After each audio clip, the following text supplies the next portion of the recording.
തിരിയിട്ടു കൊളുത്തിയ ആയിരം വിളക്കുകൾ എരിയും നമ്പര നടയിൽ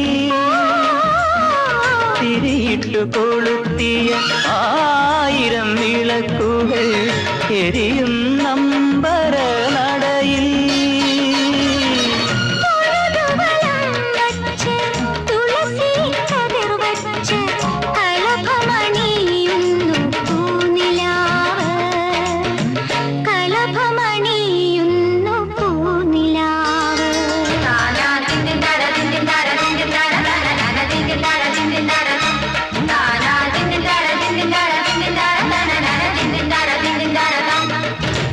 അന്തിപ്പൊൻവെട്ടം കടലിൽ മെല്ലെ താഴുമ്പോൾ